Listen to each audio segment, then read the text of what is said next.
Bien. Alors, dans quelques jours, on va se retrouver en famille. Pardon. On va lire la Haggadah. Et en fait, on va raconter quoi dans la Haggadah?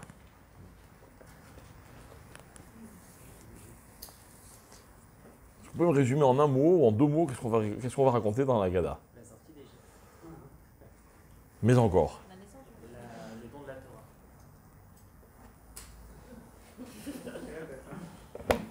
Oui, Dieu aussi. Hein? Dieu, Dieu.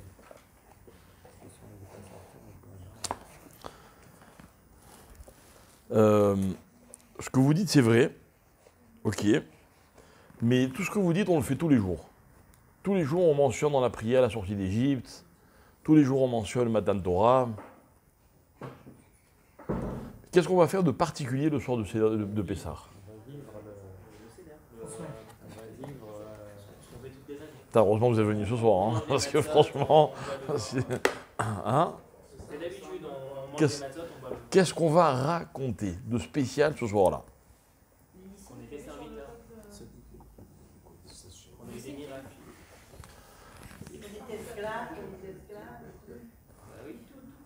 Tout ce qu'on raconte tous les jours, quoi. Mais elle a dit un mot, on va raconter les nissim. Si on réfléchit 2 minutes sur tout le fil conducteur de la Haggadah, c'est tous les nissim qui ont été faits ce jour-là, au moment de la sortie d'Égypte. D'accord, on va même à un moment, faire une surenchère de nissim. Il y en a eu 10 au moment de la sortie d'Égypte, l'autre il dit non, il y en a eu 20, l'autre il dit il y en a eu 50, etc. On va essayer de raconter à qui mieux, combien il y a eu de miracles et quels ont été tous ces miracles-là. Et on va commencer depuis le début, au moment où la Torah raconte que Yaakov il est sorti, etc. Bim Temeat, bref, tout le sipour, je ne vais pas vous le raconter maintenant, mais en fait, tout au long de la soirée, le fil conducteur, c'est l'abondance de miracles incroyables qu'il y a eu pendant la sortie d'Égypte. D'accord? Et en fait, le miracle, dans notre tradition, on va dire, dans ce qu'on raconte à nos enfants, dans ce qu'on nous a raconté à nous, le miracle, il est omniprésent. Ok? Constamment, on nous raconte des histoires. Ça commence avec Abraham, enfin, ça commence même avant, mais Abraham et Sarah, ils n'ont pas d'enfant, 99 ans, tac, ils ont un enfant. Sans arrêt, des histoires incroyables, l'une plus impressionnante que l'autre. Ok? Tout ça pour nous dire quoi? Alors, le Rambam, à propos des miracles, il est un peu sévère. Et il dit attention. Amaamin alpi otot, yesh belibo dofi. Celui qui croit grâce au miracle, il y a dans son cœur c'est ce que c'est dofi? Un défaut. D'accord? Il y a un problème, quoi. Il y a un problème. Parce que je vois un miracle, alors je crois en Dieu.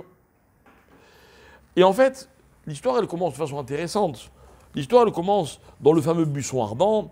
Moshe est sommé par Hachem d'aller voir Pharaon, de faire sortir les enfants d'Égypte. Et Moshe, il dit, mais comment est-ce qu'ils vont me croire? Oui, ils vont te croire. Prends ton bâton, jette-le, tac, ça devient un serpent. Donc, Moshe Rabbeinu, il arrive chez Pharaon, très sûr de lui, il prend son bâton et il jette le bâton par terre. Le bâton devient serpent, et là, qu'est-ce qui se passe? Les autres, ils font pareil. Et vous savez que pendant toute cette période-là, et même jusqu'aux premières plaies d'Égypte, la Torah, elle dit, et les Mechashfim, les magiciens, les sorciers de Pharaon, ils faisaient la même chose. Donc, mes chers amis, le miracle, c'est très dangereux. Pourquoi? Parce que si on a confiance en Dieu parce qu'il y a des miracles, il y a d'autres moyens d'obtenir des miracles. Alors le Rambam dit attention, c'est pas par le miracle que l'on doit croire. Ok? Premier point, qu'on va évidemment un petit peu développer. Deuxième point. À un certain moment, ils étaient bloqués, les sorcières. Oui, mais pourquoi? Alors pourquoi Dieu il laisse faire certains et puis d'autres il les empêche? Deuxièmement, vous savez qui c'est Pharaon? 50 centimètres. Hein? Quel est le problème? En quoi est-ce que Paro, c'est quelqu'un de tellement négatif? Quoi, un roi qui veut asservir un peuple qui vit dans son pays, à la limite, il n'y a pas un peu de légitimité dans sa démarche? Pourquoi on fait de Pharaon? Je veux bien que Haman ou Hitler, il marchait même, ils ont voulu détruire le peuple juif. Pharaon, il n'a jamais voulu détruire les juifs.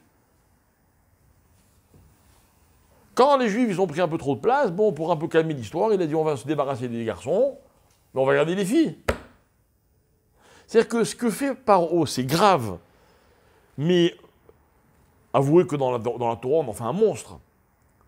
Pourquoi Paro, il est tellement grave? Qu'est-ce qu'il y a de si grave chez Paro? Qu'on trouve quasiment pas dans toute l'histoire d'Israël depuis depuis l'Égypte jusqu'à aujourd'hui. Je connais plein de juifs qui refusent de voir les miracles, moi. Moi, le premier, par exemple. Moi, je suis très sceptique. Je suis très sceptique par rapport aux miracles. Moi, si demain, un grand rave, il vient et me dit, crois en Dieu, tiens, tac, il me jette un bâton, le bâton il devient serpent, c'est pas ça qui va me convaincre. Et j'ai raison, c'est le Rambam qui le dit. On ne peut pas en vouloir à Paro de ne pas croire les miracles, d'autant plus qu'il a des sorciers qui font presque aussi bien. C'est pas ça le problème de Paro. Pardon? T'as jamais utilisé la ruse, toi? Sûr que oui. Pour un dieu. Mais tous nos ennemis vont utiliser la ruse. Encore une fois, c'est légitime d'utiliser la ruse. C'est pas ça qui fait de Paro un être exceptionnellement mauvais. Non, parce qu'il est dans le Nil, et puis qu'il faisait dans le Nil, et tout ça, il prenait pour un Dieu. Ah, c'est un kiff le Nil. Mettez-vous à sa place. Alors vous dites qu'il se prenait pour un dieu. D'accord. On va approfondir aussi cette idée-là. Quelle était la philosophie de Paro et en quoi elle était tellement négative et dangereuse pour le peuple juif? Voilà. On va expliquer tout ça. Ok? Bien. Alors, comme vous le savez, le monde a été créé avec 10 paroles. Be'asara ma'amarim nivra haolam, dit la Gemara, dit la Mishnah dans Avot. Et il est bien connu que les 10 paroles de la création vont devenir, au moment du don de la Torah, les 10 commandements, les 10 aseret ad-dibrot de la Torah. Et qu'est-ce qui va transformer le Mahamar en Dibour, peu importe la connotation qu'il y a dans Mahamar et celle qu'il y a dans Dibour, mais de la création, les choses vont devenir Torah grâce à ces fameux miracles qu'on appelle les 10 plaies. Les 10 plaies, miracle ou pas miracle les 10 plaies? Grand débat, n'est-ce pas? Combien de scientifiques se sont donnés pour mission de prouver que les 10 plaies égyptiennes, finalement, sont des phénomènes naturels? Moi, j'ai rien contre, hein. Mais avouez quand même que Akadosh Baruch Hu demande à Moshe de les annoncer, et à chaque fois qu'il les annonce, tac, elles arrivent, alors qu'il n'y avait aucun moyen de les prévoir. Bon, bref, peu importe. En tout cas, nous, on va considérer que ce sont des miracles. Et en fait, mes amis, ce que je voudrais qu'on comprenne à la fin de notre étude, donc j'anticipe sur ma conclusion, ok, c'est que on a le droit de considérer tout ce que Hachem a fait. On a le droit de le considérer comme des miracles grâce au don de la Torah. Ça veut dire que le don de la Torah va nous permettre de définir tous ces phénomènes comme des miracles. Il n'y aurait pas eu de Torah, on n'aurait pas eu le droit de dire que c'était des miracles. Ok? En d'autres termes, en langage talmudique, on va dire comme ça. Le don de la Torah, Matan Torah, donc au moment où on a l'explication des choses, le don de la Torah est un gilouï, donc un dévoilement de tout ce qui a précédé et qui nous a amenés au don de la Torah. Et si moi j'ai le droit, aujourd'hui, de raconter à mes enfants que ce que Dieu a fait, c'est des miracles, c'est parce que la Torah vient me prouver que c'est des miracles. Et je vais expliquer ce que je veux dire. D'accord ? Imaginons un débat très simple, quelqu'un vient vous raconter, vous dit, écoute, il m'est arrivé un truc incroyable, j'ai eu un miracle, mais tu ne peux pas imaginer. Ah bon, raconte-moi ce qui s'est passé, voilà, il aurait dû m'arriver ceci et cela, et voilà ce qui s'est passé, c'est un miracle. Ok ? Et moi, je sais que le dénouement de son affaire, c'est parce qu'en fait, il y a un élément que lui ne connaît pas, qui a fait que ça s'est terminé de cette façon. Donc lui, il croit que c'est un miracle. Mais moi, je sais que ce n'est pas un miracle. D'accord ? Bien. L'histoire des miracles dans la Torah, c'est un peu la même chose. On peut considérer que les choses sont des miracles ou alors que les choses ont une explication. La Torah, c'est l'explication du miracle. Je vais vous donner un petit exemple. Il y a une histoire bien connue dans la Gemara avec Rabbi Hanina ben Dosa. La Gemara raconte que Rabbi Hanina, il y a 2 fois une histoire similaire. Rabbi Hanina ben Dosa, un jour, il était très pauvre, et à l'entrée du Shabbat, sa femme vient le voir, et elle lui dit on n'a pas d'huile. Et ils n'ont pas d'argent pour acheter de l'huile. Alors son mari lui dit est-ce qu'on a du vinaigre ? Et le vinaigre était beaucoup moins cher. Et elle lui dit oui, on a du vinaigre. Alors Rabbi Hanina ben Dosa dit à sa femme eh ben, allume les nérotes avec du vinaigre. Vous avez déjà essayé ? Non, donc vous ne pouvez pas savoir. Alors, la Gemara nous dit, alors la femme de Rabbi Hanina ben Dosa lui dit, mais enfin le vinaigre ne brûle pas. Et Rabbi Hanina ben Dosa répond, celui qui a dit à l'huile de brûler, dira au vinaigre de brûler. Et le vinaigre brûla. D'accord ? Et tout le monde se demande, à quoi il joue Rabbi Hanina ben Dosa ? À quoi il joue ? Moi, je vais vous dire quelque chose. Étant donné ce que j'ai affirmé tout à l'heure, à savoir mon scepticisme par rapport au miracle, je peux me permettre de vous dire une chose. Je n'ai aucun doute que les Chachamim qui maîtrisent la Torah, d'accord, au niveau de Rabbi Hanina ben Dosa, par exemple, peuvent faire ce qu'ils veulent. La Gemara foisonne d'histoires comme celle-là. Rappelez-vous l'histoire de ces Chachamim qui discutaient à propos du four pour savoir si le four était tamé ou pas tamé. Et la Gemara raconte que tous les Chachamim étaient contre Rabbi Shimon ben Harar. Et lui disait non, le four est tamé, non, il n'est pas tamé, etc. Et que si j'ai raison, que le caroubier le prouve et le caroubier s'est déplacé, que le cours d'eau le prouve et le cours d'eau. Et les Chachamim n'étaient pas impressionnés. C'était pas ça le débat. Qu'un Rav puisse prouver ce qu'il veut, de la façon dont il veut, il n'y a aucun problème. Rabbi Hanina ben Dosa avait le pouvoir de dire à l'huile, au vinaigre, brûle. Pourquoi ? Parce qu'il voulait ni épater la galerie, ni faire un feu juste pour s'amuser. Il voulait faire une mitzvah. Donc Rabbi Hanina ben Dosa dit à sa femme, mais tu ne comprends pas une chose, c'est que le monde n'existe que pour qu'on puisse faire des mitzvot. Donc si pour faire une mitzvah, on est censé utiliser de l'huile, mais qu'on n'a pas d'huile, on va utiliser autre chose et on va faire la mitzvah. Alors le vinaigre a permis à la femme de Rabbi Hanina ben Dosa de faire la mitzvah, d'allumer les nérotes. Où est le problème ? Mais les Chachamim, au contraire, vont expliquer cette histoire en nous disant la chose suivante. Le débat dans un miracle, il n'est pas le phénomène qui se produit. Il est la raison pour laquelle la nature, on peut la maîtriser. De quel droit un homme va maîtriser la nature ? Réponse, tout dépend ce qu'il va en faire. Ok ?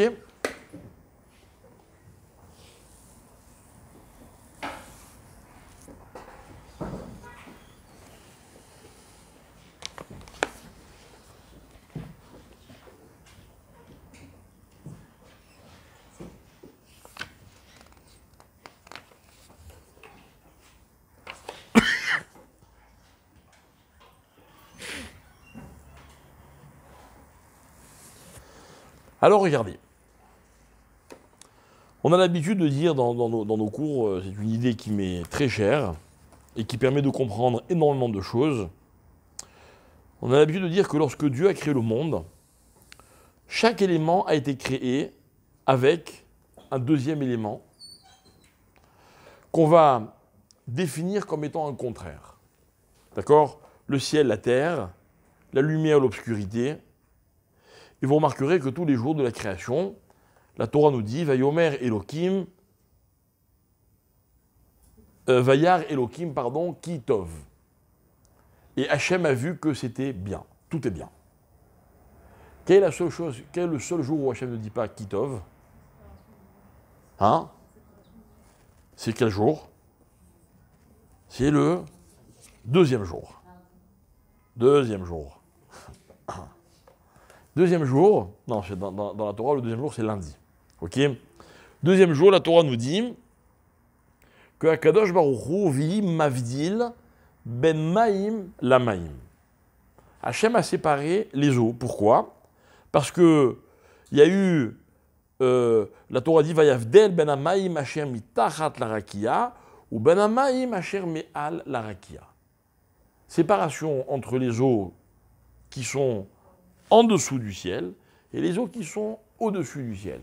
C'est quoi les eaux qui sont au-dessus du ciel? Peu importe, c'est pas le sujet. Ok? Rappelez-vous ce qu'on a expliqué plusieurs fois, les paroles des Chachamim qui disent « Mais si le monde entier est Tov, alors à quel moment Dieu a créé le mal? Malheureusement, le mal est une réalité. Alors où se trouve le mal? Hein? Non, au deuxième jour, on ne nous dit rien. Non.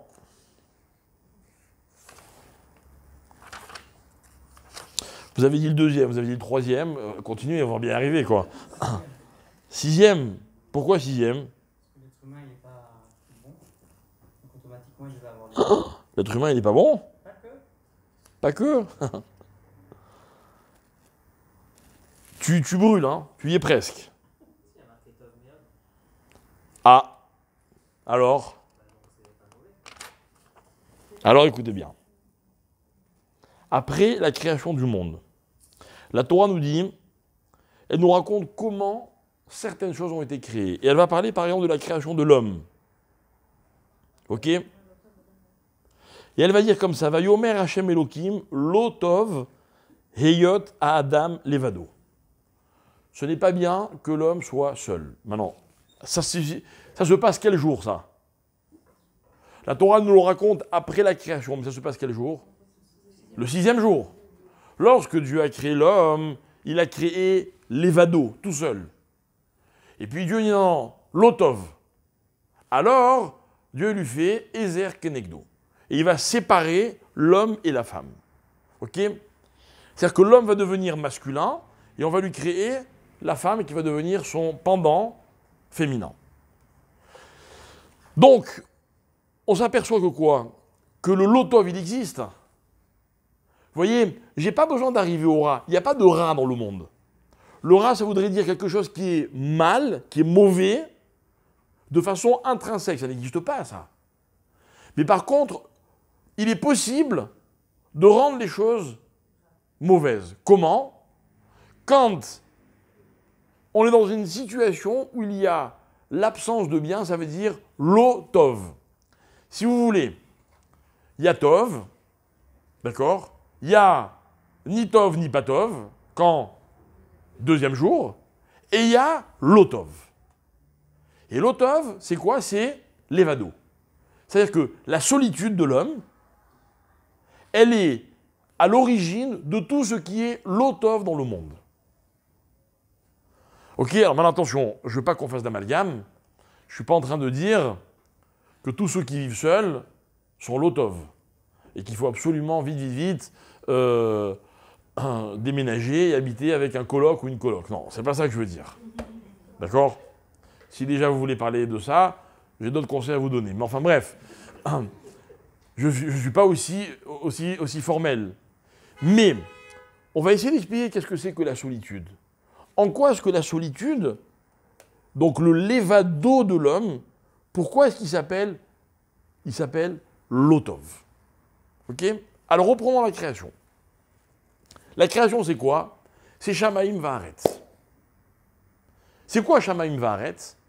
C'est un peu comme Or et Rocher. Donc, ciel, terre, on fait un parallèle. Lumière, obscurité. Ok? Question. Est-ce que la lumière a besoin de l'obscurité? Quand la lumière brille, est-ce que l'obscurité est nécessaire? Non. Non. Est-ce que le ciel a besoin de la terre? Quand on est dans le ciel, on n'a pas besoin de la terre. Quand on est dans la terre, sur terre, on n'a pas besoin du ciel. Après, Dieu, il va créer une dépendance mutuelle. Pourquoi? Parce que, et c'est ce qu'on a expliqué à de nombreuses reprises, parce que chaque élément va devenir la définition de l'autre. C'est-à-dire que si vous et moi, on peut aujourd'hui parler de lumière, c'est parce que l'obscurité existe. S'il n'y avait pas d'obscurité, on ne saurait pas ce qu'est la lumière. Je ne sais pas comment ça s'appellerait. Inventez, imaginez ce que vous voulez, mais de toute façon, ça dépassera ce que vous pouvez imaginer. S'il n'y avait pas de ciel, il n'y aurait pas de terre. Vous voyez, là où l'un s'arrête, l'autre commence. Donc, l'un définit les contours de l'autre. C'est indispensable. Mais pas forcément au fonctionnement des deux éléments, des deux notions, mais c'est indispensable dans la définition des éléments. Ok? Vous savez ce que c'est un homme? Vous savez ce que c'est un homme? C'est celui qui n'est pas femme. Eh oui. C'est embêtant, hein? Ça m'oblige à dire que vous savez ce que c'est qu'une femme? C'est celle qui n'est pas homme. Ok? Je suis désolé, je ne suis pas responsable, parce que dans les sociétés, on a tendance à cultiver un flou qui arrange ceux qui ne savent pas se définir. Mais chacun ses problèmes. D'accord? Maintenant, moi dans la Torah, on m'a appris que Akadosh Baruch Hu a défini les choses. Imaginez maintenant qu'un jour la lumière soit jalouse de l'obscurité. Ou que l'obscurité soit jalouse de la lumière. On ne va pas s'en sortir. On ne va pas s'en sortir. La seule notion de jalousie qu'expliquent les Chachamim, c'est entre le ciel et la terre. Non. Non. Non. Non. Et c'est pour ça qu'elle est petite et que le soleil est grand. Non, non, non. Non. On peut continuer? Bon, je vais vous répondre quand même. Ce que vous dites n'est pas complètement faux. Ok? Mais ce n'est pas de ça qu'il s'agit. L'histoire raconte, la Torah raconte qu'au moment de la création, Dieu a créé deux astres et que les deux étaient grands. Et que la lune n'était pas jalouse du soleil, elle était aussi grande que le soleil. Elle a posé une question. Elle a dit pourquoi deux? Pourquoi deux? Elle n'a pas dit pourquoi lui il est mieux que moi. Et Dieu lui a dit ah c'est vrai, t'as raison, ça sert à rien. Donc toi tu vas être petite. C'est tout. D'accord? Et la lune, elle va nous apprendre ce que c'est dans la vie que d'être grand et de devenir petit. Et ce que c'est quand on devient petit, de pouvoir redevenir grand. Heureusement que la lune elle a parlé. Il n'y a pas d'autres éléments dans la nature capables de nous donner cette leçon. Il n'y a que la lune. D'accord? Mais ce n'est pas un preuve de jalousie. Par contre, la terre est jalouse du ciel. Ce qu'on a expliqué hier soir à Seudah Shlichit, c'est que la terre, elle s'appelle Eretz, qui vient du mot Rotse, parce qu'elle aurait voulu être comme le soleil. Le ciel, pardon. Et les Chachamim vont expliquer que la raison pour laquelle la terre est ronde, c'est-à-dire c'est une sphère, c'est parce que, en fait, c'est comme un atome qui va pousser au maximum, mais dans tous les sens, avec autant d'énergie, pour essayer de rejoindre le ciel. Donc, c'est une boule, vous voyez, qui pousse dans tous les sens. Mais la terre ne deviendra jamais le ciel. Donc, la seule dualité qu'on connaît dans l'histoire, c'est entre le ciel et la terre. Ok? Tout le reste, toutes les autres créations ne sont pas faites pour être en confrontation. jusqu'à la création de la femme et de l'homme, où il est dit Ezer Kenegdo. Mais avant d'arriver au Ezer Kenegdo, revenons au deuxième jour de la création. Deuxième jour de la création, la Torah me dit que Hachem sépare. Il sépare quoi? Il sépare quoi? Quelles eaux? Merci. Mais d'où on sait que l'eau existe? Il y a un moment où on nous a dit que Dieu avait créé l'eau. Oh, vas-y, dis-moi.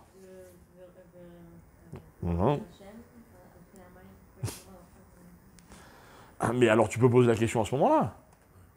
Quand la Torah me dit Viroach Elohim merachefet al penei hamayim, deuxième verset de la Torah, que le souffle de Dieu planait sur la surface des eaux, quelles eaux? D'où je sais qu'il y a de l'eau? Qui m'a raconté qu'il y avait de l'eau? C'est un mystère. Et voilà que cet élément qui s'appelle l'eau, ok, qui a priori existe, sans contraire, n'est-ce pas? Le ciel a un contraire, la terre. La lumière a un contraire, l'obscurité. Et vous pouvez continuer, hein, ça va être comme ça pendant 6 jours. Les continents, les océans, donc les astres qui vont constamment comme on dit dans le verset, dans la prière, pardon, à laquelle tu as peut-être fait allusion tout à l'heure, Golel or mi pene roger ve roger mi pene or. Il y a un golel, c'est-à-dire constamment, il y a une tournante. Il y en a un qui prend le relais de l'autre en permanence, en permanence. Alors il va y avoir Maor Akaton, Maor Agadol, etc. Puis après ça continue tout au long de la création. Mais l'eau, mes chers amis, c'est une existence dont on ne nous a pas raconté la création, mais a priori elle existe sans contraire, jusqu'au moment où Dieu dit attends, vous savez ce qu'on va faire? On va séparer l'eau en deux. Et on va mettre une partie de l'eau en haut et une partie de l'eau en bas. D'accord? Vous me suivez? Maintenant, la Torah ne dit pas Vayar Elohim Kitov. Alors moi j'ai une question à vous poser, mes chers amis. Pourquoi c'était important de le faire? Si la séparation, c'est pas bien, hein, au point que c'est le seul jour où la Torah ne dit pas Tov, alors pourquoi Dieu l'a créé? Lorsque Dieu a créé l'homme et qu'il s'est rendu compte que l'Otov liot levado, qu'est-ce qu'a fait Dieu? Il a corrigé. Il a créé un conjoint. Mais la séparation entre les eaux d'en haut et les eaux d'en bas n'a pas été corrigée. Or, apparemment, c'est pas génial, puisqu'on ne dit pas Tov. C'est le seul moment où on ne dit pas Tov. Si la Torah n'avait pas dit Tov à chaque fois, j'aurais dit, bon, ok, pas tout n'est Tov. Mais là, c'est la seule exception. Donc, si vous voulez, c'est un silence qui est assourdissant. Le fait que Dieu ne dise pas Tov. Donc, si vraiment c'est aussi grave, pourquoi Dieu a séparé les eaux d'en haut et les eaux d'en bas? Et il me faut une réponse. Si Dieu l'a fait, c'est qu'il y a une raison. Et je vais vous expliquer la raison. Nos maîtres disent la chose suivante. Le jour où Dieu sépare les eaux d'en haut et les eaux d'en bas, il crée une loi dans la nature. La loi, écoutez bien, parce que la Torah me dit par exemple que Dieu a créé le ciel et la terre. Mais la Torah n'insiste pas sur le fait que le ciel est au-dessus de la terre. La première fois que dans la Torah on me dit que l'un est au-dessus de l'autre, d'accord?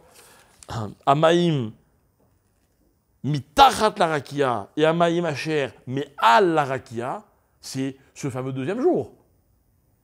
On ne m'a pas juste raconté que l'eau avait été séparée.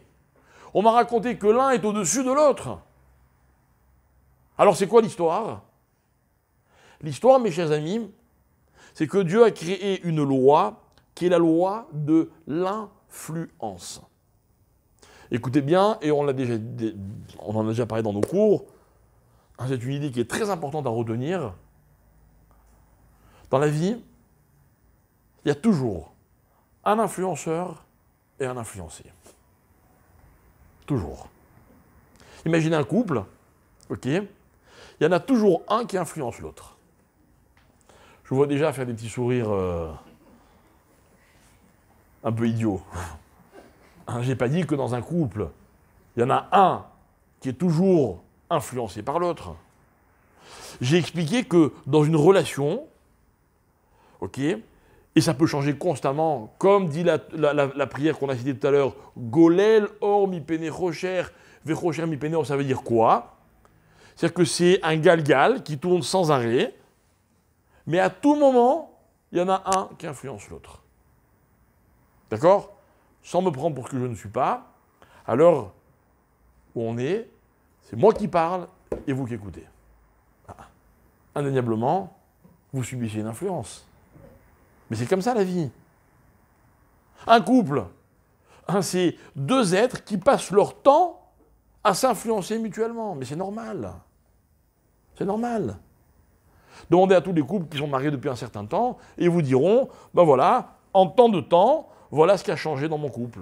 Voilà ce que mon conjoint m'a apporté. Voilà l'empreinte qu'il laisse en moi. Et heureusement que c'est comme ça. D'ailleurs, quand la Torah me dit Ezer Kenegdo, ça veut dire quoi Ezer Kenegdo? C'est-à-dire que des fois c'est Ezer et des fois c'est Kenegdo.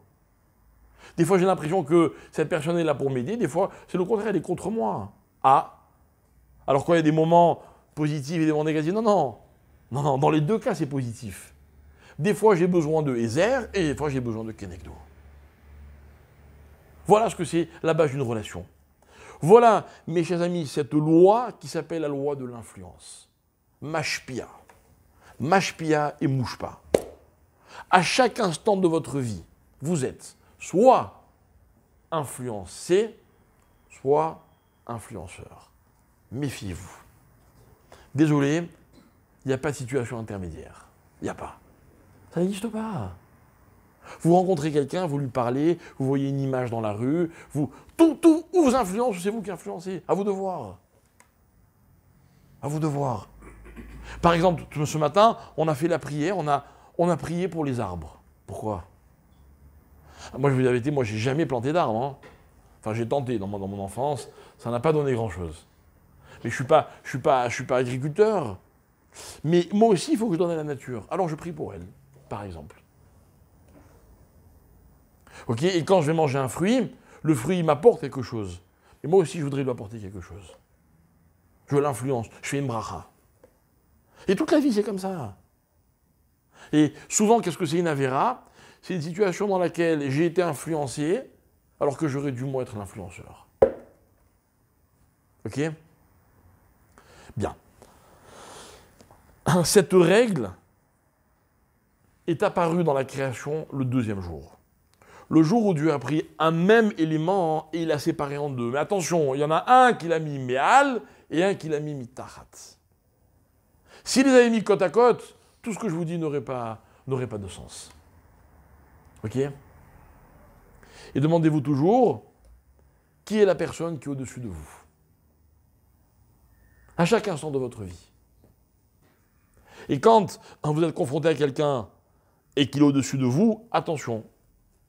Si c'est pas bon, arrangez-vous pour vous mettre sur lui. Bien. Donc ça, c'est l'histoire de la séparation. Donc, maintenant on comprend bien, la Torah, elle ne peut pas me dire que c'est tov. Pourquoi? Parce que cette loi de l'influence, elle est très dangereuse. C'est moi qui vais définir, est-ce qu'elle est tov ou est-ce qu'elle est lotov? Maintenant, vous savez, qu'est-ce qu'il y a de pire que la mauvaise influence? Qu'est-ce qui est pire que la mauvaise influence? On dit souvent la pire des choses, c'est la mauvaise influence. Non, il y a pire que la mauvaise influence. Hein? C'est-à-dire, dites-le, c'est pas mal, mais j'aurais voulu d'autres mots. Khazak. L'absence d'influence. Comment s'appelle l'absence d'influence dans la Torah? Hein? L'évado. Ça veut dire que l'influence, elle est ni tov, ni lotov. L'absence d'influence, l'évado, ça s'appelle lotov dans la Torah. Ok? Très bien. On a compris cette partie de notre shiur que je voulais vous expliquer. Pardon? L'absence d'influence parce qu'il n'y a personne à influencer. C'est pas parce que lui il influence pas, c'est parce qu'il n'y a personne à influencer. N'importe quoi. Non. Bien sûr, ça justifie. Pourquoi? Parce que c'est trop facile. Parce que tu peux sortir de chez toi le matin en disant, bon ben, j'ai personne à influencer, il n'y a personne pour m'influencer, donc c'est bon, je peux rester tout seul. Mais si tu attends d'être livré à domicile, tu peux attendre toute ta vie. Mais moi, je suis en train d'expliquer que, attention, celui qui vit comme je viens de l'expliquer, il est dans une situation de lotov. Donc à lui de chercher la situation, de créer la situation dans laquelle il va pouvoir influencer. Ok? Ça veut dire qu'il n'y a pas d'influence parce qu'il est considéré comme lotov. C'est parce qu'il est lotov qu'il n'y a pas d'influence. Non. C'est parce qu'il n'y a pas d'influence qu'il est lotov. Donc il faut qu'il influence. D'accord?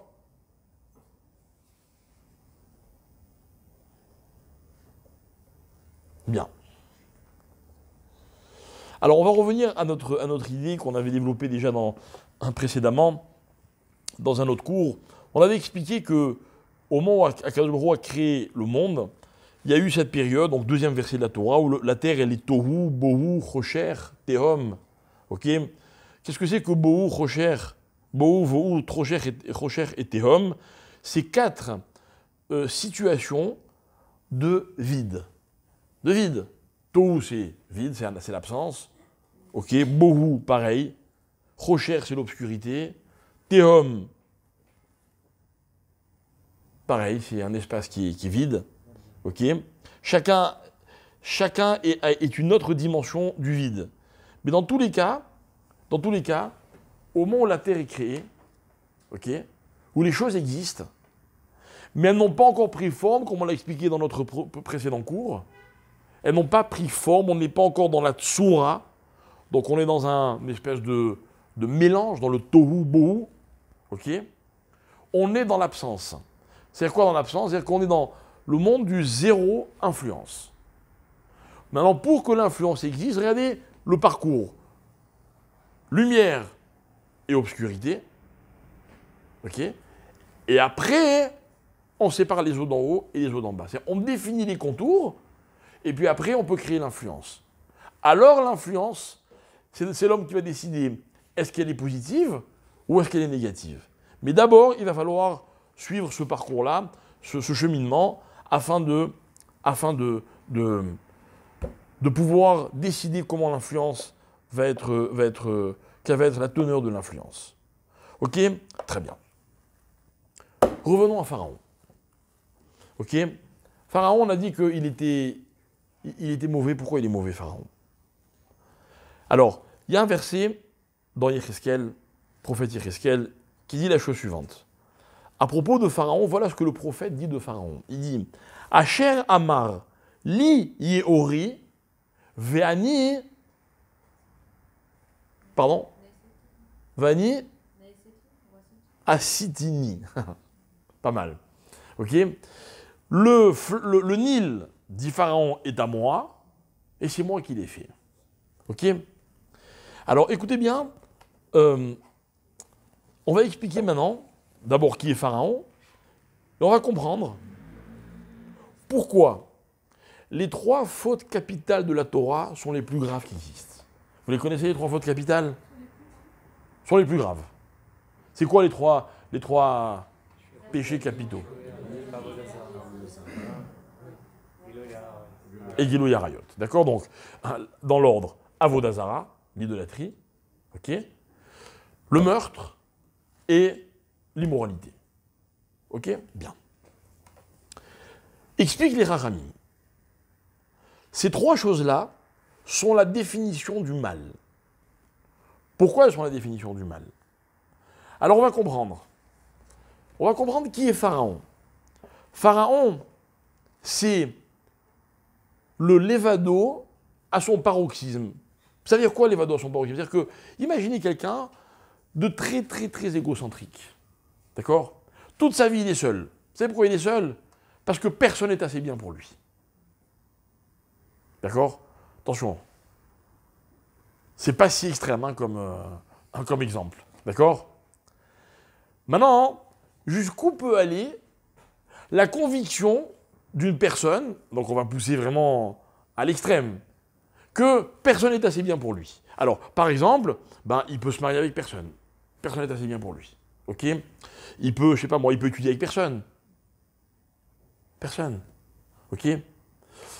Moi, j'ai connu des gens, voilà, dans mes cours de Torah, vous savez, les cours de Torah, c'est très, très, très intéressant, parce que ça permet d'avoir une relation avec les gens, qui est une relation très vraie. Vous vous rendez peut-être même pas compte, mais on se découvre, dans tous les sens du terme, à travers l'étude. Et moi, j'ai connu des gens qui ont suivi mes cours, donc en ce qui me concerne, pendant un certain temps, et j'ai jamais réussi, selon eux, à leur apprendre quoi que ce soit. Ça veut dire que tout ce que je disais, ils avaient l'impression de le savoir déjà.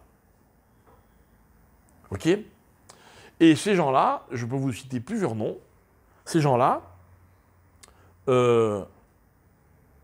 avaient des questions, par exemple, qui démontraient qu'ils n'avaient pas du tout été à l'écoute de ce qu'on avait étudié ensemble dans un cours.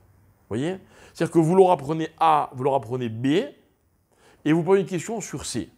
Et vous voyez, non mais attends, le cours, c'était pas ça? Non mais, il n'y a pas de communication, il n'y a pas de dialogue, il n'y a pas d'échange. Ok? Et malheureusement, ce sont des gens qui suivent les cours pendant un certain temps, au bout d'un moment ils disparaissent. C'est pas qu'ils vont suivre d'autres cours, parce que s'ils vont suivre d'autres cours, j'ai tout gagné. Mais ils ne suivent pas d'autres cours. Et il n'y a pas d'évolution. Pas d'évolution. Vous savez, dans la vie, ce qu'on est, c'est jamais grave. À une seule condition, c'est qu'on évolue. On évolue. N'ayez pas honte de ce que vous faites. Même si vous faites des choses graves. À une condition, c'est que vous soyez dans une perspective d'avancer, de vous dépasser. Donc d'apprendre. Ok? Donc ça veut dire de pas l'évado, quoi. Ben moi je vais vous dire quelque chose. Les gens comme ça, auxquels je pense malheureusement, avec beaucoup, beaucoup de tristesse, ok, sont des gens qui n'ont pas d'amis. D'accord? Sont des gens qui ont beaucoup de mal, pour ne pas dire impossible de se marier. Ce sont des gens qui ont un vrai problème de communication, de relation avec leurs propres parents. Pourquoi? Parce que c'est pas qu'ils se considèrent mieux que les autres, mais ils se sentent tellement différents des autres, tellement personne ne leur ressemble, personne n'est comme eux, personne ne voit le monde comme eux, qu'ils ne savent pas se situer par rapport à qui que ce soit. D'accord? Bien. Vous savez qui c'est Pharaon? Pharaon, c'est un homme, si on peut appeler ça un homme, qui a réussi à se convaincre, disait le prophète Yézéchiel, que tout lui appartenait, parce que c'est lui qui avait tout créé. Et quand le texte emploie un terme incroyable, asitini, grammaticalement, je ne sais pas ce que ça veut dire, je ne sais pas d'où ça sort, mais ça peut vouloir dire c'est moi qui l'ai fait, ça peut vouloir dire aussi c'est moi qui me suis fait. Et voilà ce que vous nous expliquez, le prophète Yézéchiel. Qui est Pharaon? Un homme convaincu qu'avant lui, il n'y avait rien. Vous comprenez? Il est peut-être conscient qu'il y a eu un père, une mère. Et attention, hein, si on veut parler de Avodah Zarah, on va y arriver dans un instant. C'est quoi le symbole de l'Avodah Zarah dans le monde? C'est quelqu'un qui pense qu'il n'a pas de père. Il a une mère, mais pas de père. Ça ne veut rien dire. C'est-à-dire que lui, il n'a pas besoin de la hashpa'a d'un père vis-à-vis d'une mère ou d'une mère vis-à-vis d'un père pour exister. Il n'est pas le résultat d'une véritable hashpa'a. Hein? Influence. Donc, il est Avodah Zarah. Pharaon, c'était sans doute l'homme le plus idolâtre du monde. Il y avait toutes sortes de dieux. Mais lui, il était plus Dieu que n'importe quel autre Dieu. La preuve, lorsque Moshe va le voir et lui dit « Ainsi a dit Elohim », qu'est-ce qu'il dit Pharaon? Il dit « Je le connais pas. Si je le connais pas, c'est qu'il n'existe pas. Si moi je vous fais un chiour et je vous dis quelque chose et vous ne connaissiez pas bien, bon, j'ai jamais entendu parler de ça. Et alors? Et alors? Non, c'est-à-dire qu'il n'y a pas de phrase plus bête que celle-là. Ah bon, je ne savais pas? Ah, pourquoi tu crois que tu savais tout? Ah, Pharaon, il va plus loin. Si je ne sais pas, c'est que ça n'existe pas. Voilà, mes chers amis. la véritable définition du rat, du mal, c'est celle-là. C'est-à-dire que le lotov, du levado, de la solitude, elle peut amener l'homme jusqu'à l'illusion qu'à part lui, rien n'existe. Ça existe, mais pas comme lui. Pas comme lui. Or nous, qu'est-ce que la Torah nous dit? Dans les 10 commandements, premier commandement, c'est quoi? Anochi Hashem, c'est-à-dire quoi? Déjà, il y en a un qui est au-dessus de tout. Et après, on descend au fur et à mesure. Et on va dire à l'homme, dans les 10 commandements, c'était peut-être pas la règle la plus fondamentale. Si, Kabed, et Avira, et Timecha, ça veut dire quoi? C'est-à-dire que tout ce que tu es, c'est grâce à d'autres qui t'ont précédé. Attention, il y avait un père et il y avait une mère. Parce que l'un, sans l'autre, n'aurait pas pu exister en tant que géniteur pour que toi, tu puisses exister un jour. Voilà, mes chers amis. Le levado, et voilà comment la Torah, elle m'empêche de tomber dans le levado. Elle m'empêche. La Torah n'a pas dit tu respecteras ton père et ta mère quand ils ont raison, quand ils sont intelligents, quand ils sont instruits, quand ils sont... Non, pas du tout. Pas du tout. On a tous des parents qu'on considère à un moment dépassés. Tous, hein. Tous. Nos parents, ils nous donnent des conseils, des leçons, et on a envie de leur dire, des fois on leur dit, maman, bon, mais le monde a changé. Bon, si vous savez le nombre de fois où je l'entends, par mes enfants, hein, le monde a changé. Mais les règles, elles n'ont pas changé. Et les règles, c'est quoi? C'est lâche pas. Deuxième jour. Lâche pas, mes chers amis, c'est magnifique. Pourquoi? Parce que c'est le no man's land. C'est ni Tov, ni pas Tov. C'est moi qui décide. Magnifique. Vous vous rendez compte? Hachem, il a laissé un jour dans la création qu'il n'a refusé de définir, de qualifier. C'est-à-dire qu'il m'a laissé une liberté incroyable, mais avec des règles. Et la règle, c'est lâche pas. D'accord?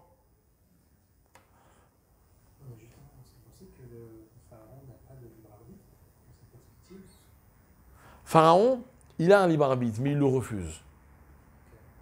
Pourquoi il le refuse? Parce que un libre arbitre, c'est quoi? C'est des éléments extérieurs auxquels tu vas faire face et tu vas devoir te positionner. Mais celui qui n'accepte pas les éléments extérieurs, comment tu veux qu'il se positionne? Il est prisonnier de son propre système. Maintenant, regardez, Avodah Zarah, c'est quoi? Avodah Zarah, c'est le Dieu inventé par l'homme. C'est ça, Avodah Zarah. C'est-à-dire que c'est quelque chose qui ne vient pas d'une autre dimension. C'est dans la dimension de l'homme.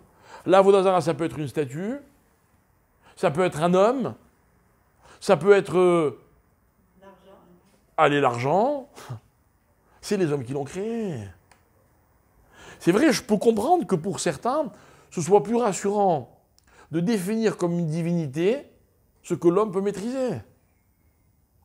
Mais en réalité, ça dénote une terrible solitude. Ça veut dire pas une solitude dans le sens où je suis seul, malheureux, non. C'est-à-dire que c'est un système dans lequel l'homme s'enferme. L'homme n'accepte que le monde qu'il maîtrise, pas celui qui ne maîtrise pas. On continue. C'est quoi Shfichut Damim? C'est quoi le meurtre? Ben, le meurtre, c'est tout simplement l'élimination de celui qui me dérange. C'est-à-dire que j'ai le sentiment de moins exister quand l'autre existe, donc il faut que je l'élimine. J'existerai plus. Et enfin, qu'est-ce que c'est que Gilou Yarayot? C'est le plus beau celui-là. Gilou Yarayot, hein, c'est une relation.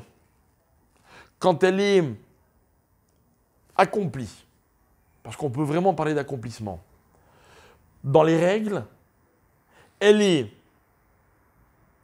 le symbole de la hashpa, le symbole de l'échange, de l'influence. Mais dès qu'elle est hors contexte, elle est exactement le contraire. En quoi est-ce que l'adultère ou la relation interdite, en quoi est-ce qu'elle est grave? Elle est une expérience dans laquelle la personne ne cherche que son propre intérêt. Ok? N'écoutez pas les histoires qu'on peut vous raconter. Il n'y a pas plus égoïste que la démarche de la relation interdite. Pourquoi? Parce que dans le cas contraire, il n'y a rien de plus généreux. Alors, on apprend, dans une vie de couple, on apprend l'échange, l'influence, accepter l'influence de l'autre, donner l'influence de l'autre, dans tous les domaines de la vie, même dans l'échange physique, ça s'apprend.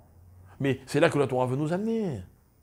Première mitzvah de la Torah, vous aurez des enfants. Dieu aurait pu faire en sorte qu'on ait des enfants en se serrant la main ou, je sais pas, comme vous voulez. Non, non.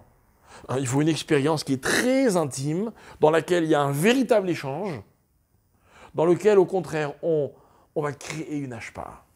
Et attention, toute relation qui dévie un tout petit peu de cette expérience qui s'appelle la mitzvah, qui est synonyme de kedusha dans la Torah, devient tout de suite l'antithèse, l'inverse. Tout de suite, on plonge dans la touma. Et ce qu'on appelle relation interdite, malheureusement, c'est beaucoup de situations où une personne communique avec une autre personne alors qu'elles ne sont pas censées avoir cette relation. C'est une personne qui va vivre une expérience en solitaire, etc., etc. Ou alors 2 hommes, 2 femmes, tout ce que vous voulez. Donc on est dans l'antithèse de ce que je viens d'expliquer. On n'est plus dans une influence, au contraire, on est dans la recherche de soi-même. Ok? On est dans l'anti-hashpa. Il n'y a qu'un homme et une femme correctement unis qui peuvent inverser ce qu'on a appelé le levado grâce à Ezer Kenegdo. Donc, j'échange, mais Kenegdo, c'est je sais aussi recevoir. Parce que justement, la personne que j'ai en face de moi, je suis en confrontation avec elle. Ok? Voilà, mes chers amis, le sens de tout ce que je voulais expliquer. Maintenant, vous savez qu'au moment de la création de l'homme, la Torah emploie un terme qui est facile à comprendre. Vous savez que pour dire créer dans la Torah, il y a plusieurs synonymes. Il y en a un qui est celui qu'on appelle la Yetzira. Ok? Et c'est ce que Hachem va employer comme terme. La Torah dit, une première fois, Vaïvra Elohim et Adam. D'accord? Bria, comme elle l'a dit, pour le ciel, la terre et tout le reste de la création. Ok? Donc l'homme est une créature, un peu comme toutes les autres. Mais voilà que lorsque la Torah va reparler de la création de l'homme, elle va dire Vaïtser Hachem. Non, c'est pas là.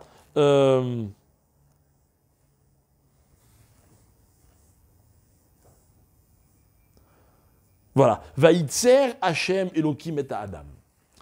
Vaïtser, ça veut dire quoi? Ça veut dire aussi créer. Ok? Bien. Maintenant, on va faire un petit peu de grammaire. D'accord? Dans le pasouk Zayin du Perek Bet, je lis Vaïtser Hachem Elohim et Adam Afar Min Adama, etc., etc. Ok? Donc Hachem a créé l'homme. Maintenant, je saute quelques versets et j'arrive au pasouk Yutet. Et là, de nouveau, je retrouve le même mot. Vaïtser Hachem Elohim Mina Adama Kol Chayat Asadi. Vous voyez, là, la Torah, elle reprend un peu toutes les créatures, comment ça a été fait, elle détaille un peu, etc. Et elle va employer le même mot, Vaïtser, pour la création de l'homme dans le pasouk Zayin, 7e verset, et de nouveau le même terme pour la création des animaux. D'accord? Mais il y a une différence. C'est quoi la différence? Alors écoutez bien, dans le deuxième, donc quand il s'agit de l'animal, il y a marqué comme ça, Vaïtser, Vav, Yud, Tzadik, Resh. Vaïtser. Attention, hein, attention. Sur le Yud, il y a un Dagesh. Quand il y a un dagesh, la règle veut que c'est comme si on avait doublé la consonne. C'est-à-dire on insiste sur la consonne. Normalement, je ne suis pas censé dire vaïtser, je suis censé dire vaïtser. D'accord? Bien. Je remonte à la création de l'homme, et là, qu'est-ce qu'il y a marqué? Il y a marqué vaïtser avec 2 yud. Vav, yud, tzadik, resh. Mais attention, il y a encore un truc fabuleux. C'est que sur le premier yud, il y a un dagesh. Donc combien j'ai de yud? La folie. À quoi il sert ces 3 yud? Intéressant, non? sur ces 2 Yud plus Dagesh, je ne sais pas combien d'encre a coulé. Par exemple, c'est de là qu'on apprend que l'homme il a un Yetzeratov et un Yetzerara. 2 Yetzer. Du mot Vayitzer qui est doublé. D'autres disent non. C'est de là qu'on apprend qu'il y a une création de l'homme Baolam Hazé et une création de l'homme dans le Olam Abba. C'est-à-dire qu'au moment de sa création, de sa conception, l'homme il a été créé à double niveau. Au niveau du Olam Hazé et au niveau du Olam Abba. Mes amis, le Olam Abba, vous n'y couperez pas. Voilà, je suis désolé de vous le dire. Ok, comme l'a dit tout à l'heure notre ami, le plus tard possible, mais on va y arriver. Mais c'est-à-dire que vous comprenez que le Olam Abba, il est une partie intégrante de l'homme. On ne peut pas exister que dans Olam Hazé. D'accord? Bien. Pourquoi? Alors, je ne sais pas si vous vous rappelez, un jour, je vous ai posé une question. La question, c'est la suivante. Aujourd'hui, vous et moi, on est sur Terre, Baruch Hashem, j'espère pour longtemps. D'accord? Donc, on est dans un monde présent qui s'appelle Olam Hazé. Et un jour, le plus tard possible, on ira dans un Olam qui s'appelle Abba, qui est un futur. Maintenant, j'ai une question. Quand la Neshama, elle arrive dans le Olam Abba, hein? Non, c'est ça ma question. Comment il s'appelle le Olam Abba quand on y est? Non, mais Gan Eden, c'est encore un autre problème. Ok. Mais est-ce qu'il s'appelle du coup Olam Hazé? Hein? Et après Olam Hazé, il y a quoi? Non.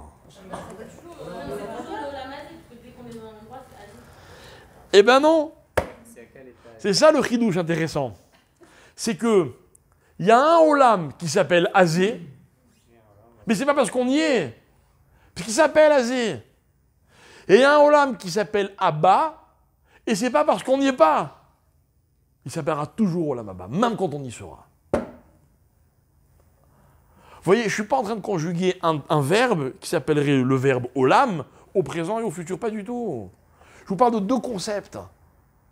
Je vous parle de 2 dimensions. Une dimension qui s'appelle Hazé et une dimension qui s'appelle Abba. Ouais, je prends. D'accord? Et pourquoi je vous raconte ça maintenant? Je vous raconte ça maintenant parce que, en fait, voilà. Écoutez bien. La vraie définition, le vrai moyen dans la vie de ne pas être l'évado, c'est de concevoir qu'on a une dimension qui s'appelle Hazé et une dimension qui s'appelle Abba. Et écoutez bien, dans ma vie, comme d'ailleurs après la vie, il y aura toujours du Abba. Comme je vous le disais la dernière fois, et je l'ai répété je ne sais combien de fois, un moment présent ne vaut que par ce qui suit. Une expérience n'a de la valeur que parce qu'elle m'amène vers autre chose. Elle n'a pas de valeur parce que je suis en train de la vivre. Parce que ce que je suis en train de vivre, c'est quoi? C'est Hazé. Mais moi, ce qui m'intéresse, c'est quoi? C'est Abba. Ah, et quand j'y suis dans le Abba, hein? Non. Non. Je vous explique quelque chose. Imaginez, je rentre à la maison, mon fils me dit, papa, est-ce qu'on peut réviser la Guémara que j'ai appris à l'école ce matin? Et moi, je m'assois avec mon enfant et j'étudie, je révise la Guémara qu'il a appris à l'école le matin. Ok? Et vous êtes d'accord avec moi que grâce à la révision, ce qu'il a appris va prendre beaucoup de consistance. Moi, vous savez, mon père était un homme très occupé. Malheureusement, j'avais pas la chance de pouvoir réviser avec mon père tous les jours au quotidien. Mais je peux vous dire une chose. C'est que chaque fois que je révisais ce que j'avais étudié avec mon père, je ne l'oubliais jamais. C'est un truc de fou. Un truc de fou. Jusqu'à aujourd'hui, il y a des textes de Gemara, je peux dire, ah oui, quand j'étais petit, je les révisais avec mon père. Maintenant, écoutez bien, cette révision-là, écoutez bien ce que je vais vous expliquer. Si on comprend, tant mieux, sinon c'est pas grave, on avance. Ok? C'est pas un moment de Hazé, c'est un moment de Abba. C'est le Abba d'un passé. Vous voyez? Ça veut dire qu'en fait, on étudie dans la vie, on apprend des choses, c'est bien. Mais Apprendre, c'est aser.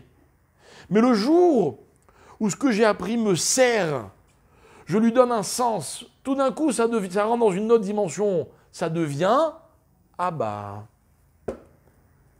Dans la vie, ce qu'un homme laisse, c'est plus du aser, c'est du Abba. Maintenant, vous pouvez laisser tout de suite, vous pouvez attendre de laisser dans 20 ans, ou dans 30 ans, ou à 120 ans. Chacun, il décide ce qu'il veut. Mais ce qui est intéressant, mes chers amis, c'est que si on a étudié là maintenant pendant un petit moment ensemble, ce que j'aimerais, moi, c'est que de ce moment asé qu'on a passé ensemble, vous en fassiez du Abba. Vous comprenez? Voilà, mes chers amis, l'antithèse de l'évado. L'évado, c'est quand les choses, elles fonctionnent en circuit fermé. Le lévado, celui qui vit dans le asé.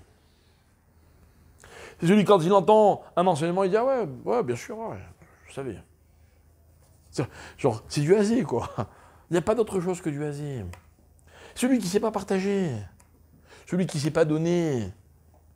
Moi, je m'adresse à tous ceux qui ne sont pas encore mariés. Vous croyez que c'est facile de se marier? Vous croyez qu'un jour, il y en a un qui va arriver sur mesure, paf, paf, tac, ah oui, ça y est, c'est bon, c'est celui-là. Ou c'est celle-là? Non, jamais, jamais.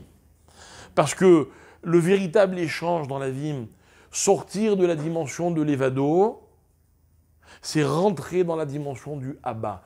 De la même manière qu'un présent peut être du Abba, ok? Eh bien, à l'inverse, c'est vrai aussi. C'est-à-dire que le Abba, c'est maintenant qu'il commence. Maintenant qu'il commence. Des fois, il devient asé. Donc, faire des efforts dans une relation, ça veut dire quoi? C'est transformer le asé en Abba. Mais maintenant, tout de suite. Pas plus tard. Pas plus tard. Il ne faut pas attendre d'eux, non. C'est-à-dire que quand un couple vient me voir, moi, il me dit, vous savez, c'est compliqué, on galère, je dis, ben, c'est normal. C'est bon, vous êtes dans le Abba. C'est-à-dire, maintenant, vous allez devoir faire des efforts, et le maintenant, il est en fait une projection sur l'avenir, mais c'est maintenant que ça se passe, tout de suite. Quand la Torah, elle me dit, va yitzer avec de Yud, elle ne veut pas me dire, tu sais, un jour l'homme va mourir. Non, non. Elle veut me dire, attention, l'homme doit savoir dans le Olam Hazé vivre en fonction du Olam Haba. Voilà. J'ai une question, mes chers amis. Ça ne va pas vous plaire, ma question. Et si le Olam Haba, c'était tout de suite, là maintenant, dans une minute. Paf, Olam Haba. C'est ce qu'on fait. Ben, c'est-à-dire que c'est maintenant qu'il faut y penser, quoi. Comment on ne sait pas? Il faut y penser toujours, tout le temps. Ben maintenant, vous n'aimez pas, hein? Et pourtant, j'ai raison. Enfin, j'aime pas dire j'ai raison, c'est la Torah qui a raison. Vaïd sert au présent avec les deux Yud. D'accord? Lorsque... Hein? C'est pour apprendre beaucoup de choses. Non, mais c'est vrai, pour donner plusieurs sens. Le véritable commencement de la sortie d'Égypte, il se fait dans le début de la paracha de Vaïra. Shemot, c'est la description de l'exil égyptien. Ils sont désespérés, ils souffrent. Akadosh Baruch Hu interpelle Moshe, il l'oblige à aller voir Pharaon. Il va voir Pharaon, mais au lieu que les choses s'arrangent, les choses empirent. Et la Torah, la paracha de Shemot, elle termine comme ça. Moshe va voir Dieu. Il retourne chez Dieu, va Yashov Moshe al Hashem. Et il lui dit, Lama reota lamazé, lamazé chez l'Artani. Pourquoi tu m'as envoyé chez Pharaon? Tu voulais juste faire du mal au peuple juif. Je suis allé, et au lieu que ça s'arrange, ça s'est empiré. Mais Az Batiel Paro, et Ra lamazé, c'est encore pire. Vous connaissez la réponse de Dieu? Hein? Abba. Vayomer Elav Ani Hashem, et il va lui dire, voilà ce que tu vas dire au peuple juif. Tu vas leur dire, ayez, Asher et Eki, ayez. Je serai. Ça veut dire, mes chers amis, on ne peut pas conjuguer Dieu au présent, c'est pas possible. On ne peut conjuguer Dieu qu'au futur. Mais vous vous rendez compte comme c'est énervant. Imaginez que moi, je sois passé dans les rangs comme ça, vous savez, dans les camps de concentration, j'allais taper sur l'épaule des Juifs en disant « Vous inquiétez pas, hein, ayez, achéréiez, ça va s'arranger. » Dieu, plus tard vous comprendrez le sens de ce qu'il fait.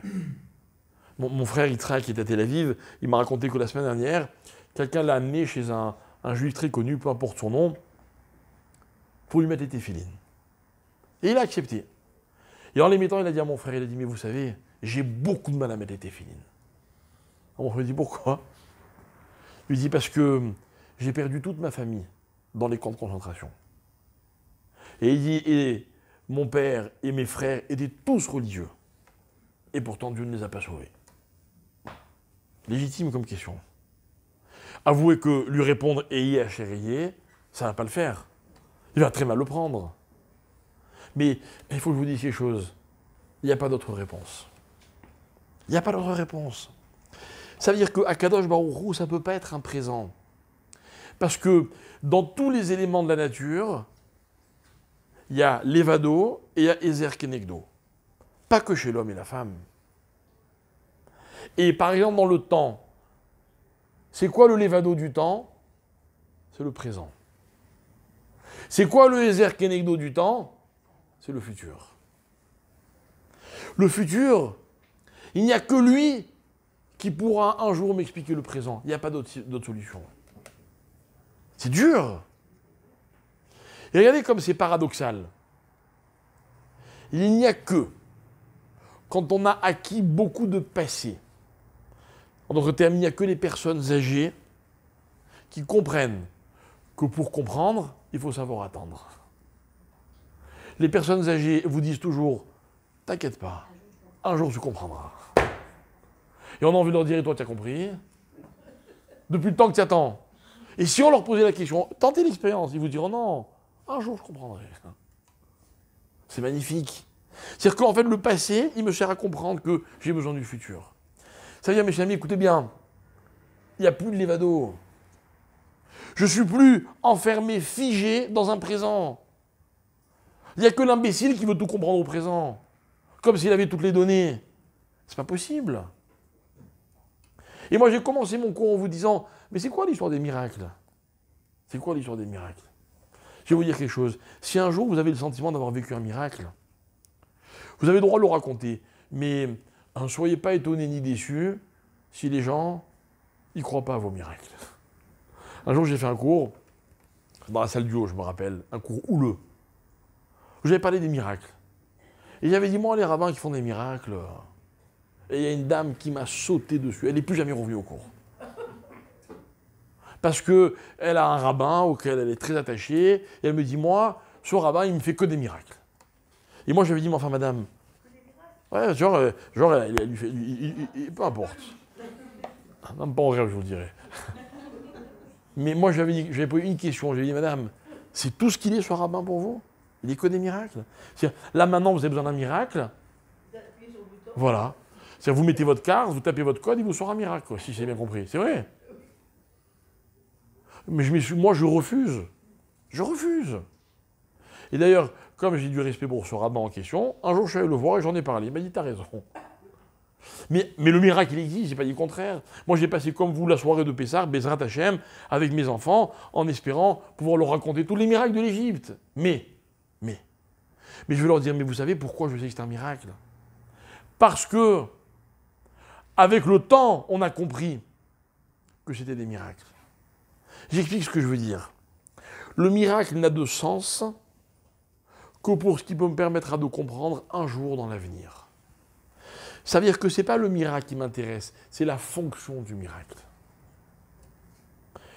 Si vous voulez croire en votre rabbin qui fait des miracles, j'ai aucun problème. Si vous comprenez la fonction, je lui dis à cette dame, vous savez pourquoi il vous fait des miracles, le rabbin? Vous savez pourquoi? Pour que vous observiez le Shabbat. Pour que grâce à lui, vous mangez cachère. C'est tout ce qui l'intéresse, votre rabbin.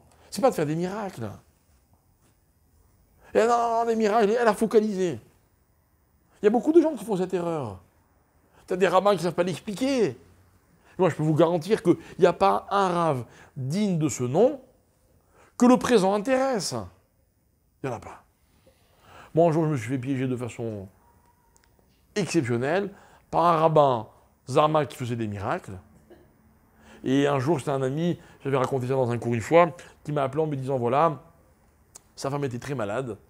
Il m'a dit, je t'en prie, est-ce que tu peux aller chez un rabbin pour récupérer une camia? C'est ce qu'il y a une camia? C'est une amulette, là. Et moi, j'avais dit, écoute, je t'en prie, laisse-moi en dehors de ça. Tu sais que c'est pas ma cam. Laisse tomber. Non, je t'en prie, je t'en prie, je t'en prie. Bref. Et je lui avais dit, bon, écoute, je suis prêt à y aller à une condition. Tu lui dis pas comment je m'appelle.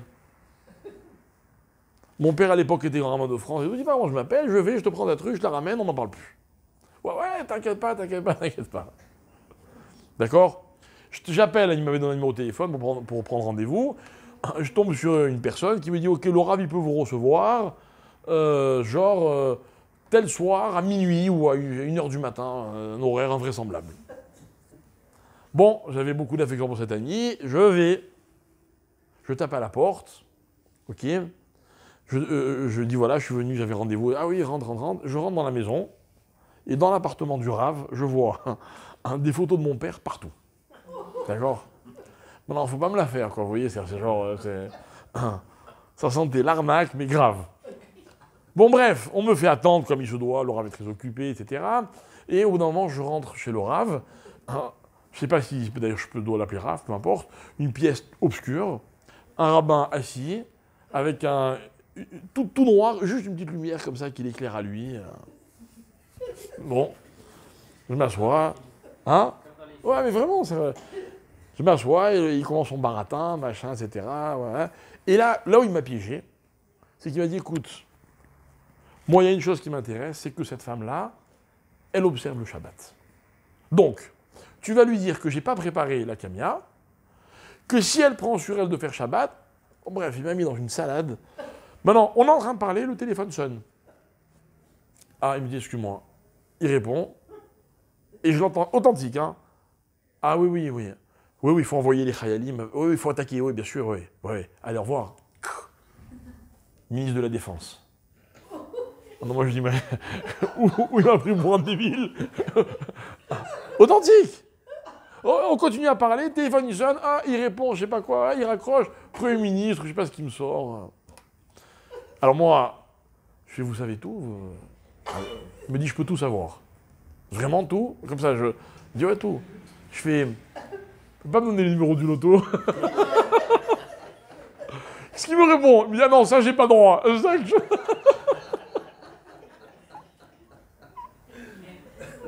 C'est ce qu'il me dit. Authentique, allez. Il me dit, laisse-moi tes coordonnées bancaires, tu verras, il y aura de l'argent qui va rentrer. Je sais pas en tête, bref, ça va pas, non? Authentique, vous vous rendez compte? Et l'autre, il y croit à sa kémia. Il m'appelle le lendemain. Je dis, écoute, laisse tomber ta kémia. On a affaire à un malade mental. Un charlatan. Mais combien? Ils sont récents. Il y en avait. La réponse. Après, un jour, on a compris que ce qu'il faisait, c'était du Hémet. Baba Salé, ok. Prenez un exemple, voilà. Un exemple, voilà, histoire que j'ai connue. D'accord? Rabbi David Pinto. Un jour, il nous a raconté qu'il s'est disputé avec un monsieur dans son village au Maroc, alors qu'il était adolescent. D'accord? Et ce monsieur, il avait un camion, il faisait des livraisons. C'était sa parnassa. Et Rabbi David, il était très fâché, je ne sais plus pour ce qu'il y avait eu. Et il lui dit à ce monsieur, il dit, écoute-moi bien, tu m'as machin, ton camion, il ne marche plus. Le type, il va, le camion, il ne démarre pas. Il va voir Rabbi David, tu te crois malin, il va voir son père, Rabbi David, qui était le rave apparemment de la ville. Il dit, voilà ce qui est passé, ton fils, machin et tout. Le rave, il lui dit, vas-y, tu peux y aller, ton camion, il va démarrer. Il monte dans son camion, le camion, il démarre. Attendez! Il sort de la ville, le camion, il cale. Maintenant, franchement, un adolescent qui fait machin, ça veut rien dire. Non. Quand un rave, il a fait ses preuves, c'est plus la même chose. Puis moi, demain matin, à Abu Dhabi, je ne me dispute pas avec lui. Et je veux que ma voiture, elle démarre. Mais c'est vrai, Chas V'Shalom. Bon, c'est quelqu'un, on sait qui c'est, machin. Ah bah ça allait pareil. Moi, j'ai pas de problème ni de dire à quelqu'un qui vaut rien, enfin si, ça j'ai un problème, mais de considérer, mais faut pas comparer, il faut comparer, c'est comparable.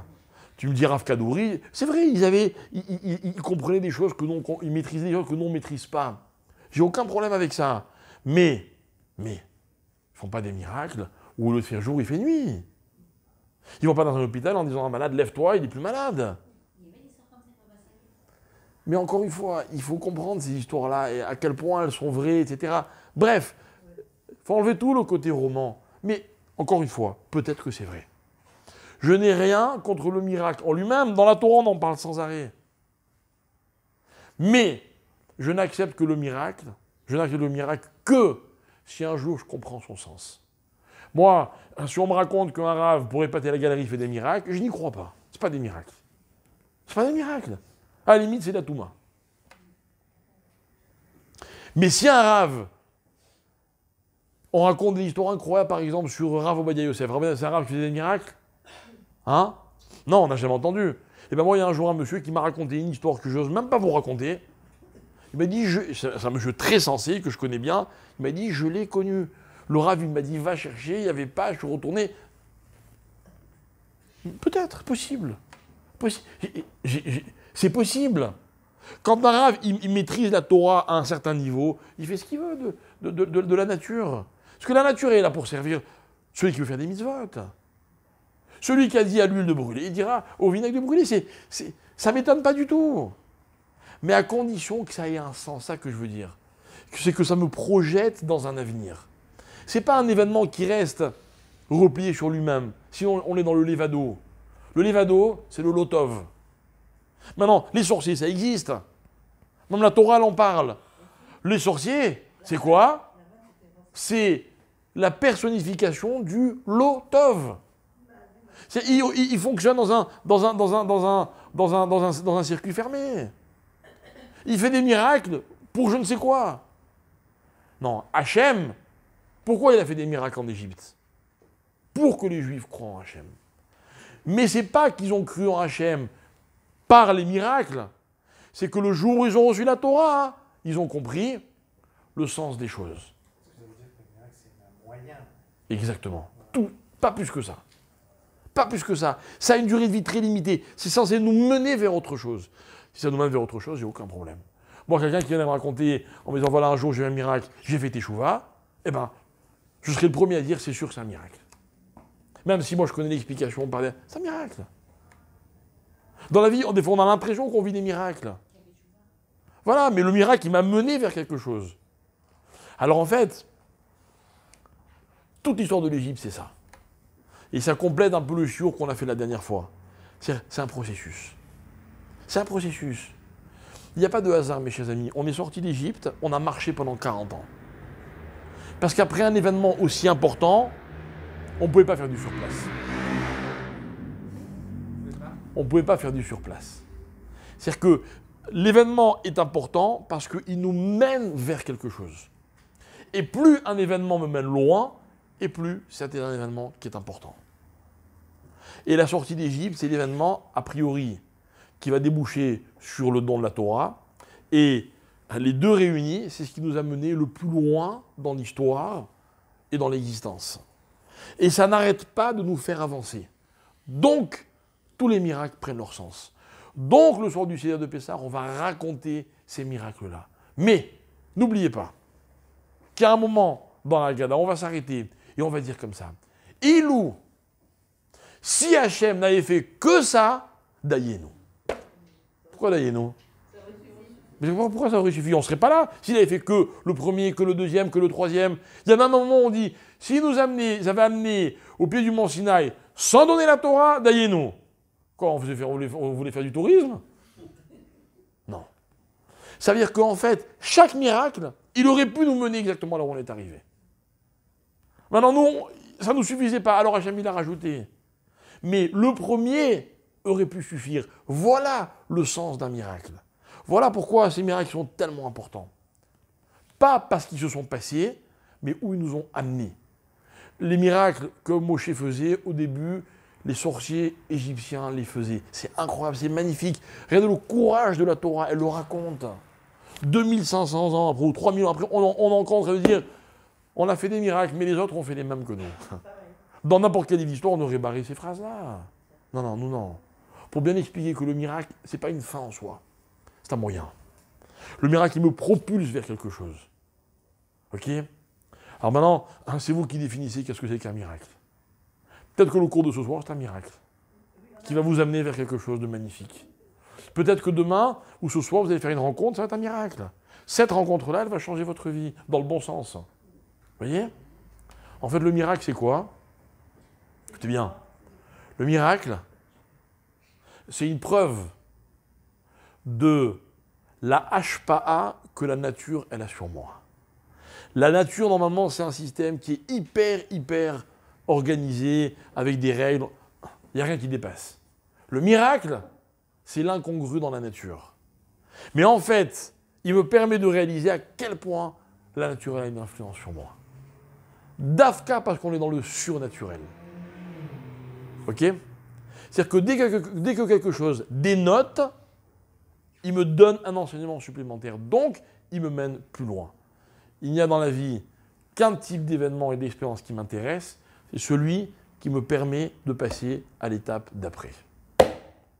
Je vous souhaite des bonnes fêtes de Pessah, Pessah Hachem. Et si Dieu veut, après Pessah, on se retrouve pour la reprise des cours. Voilà.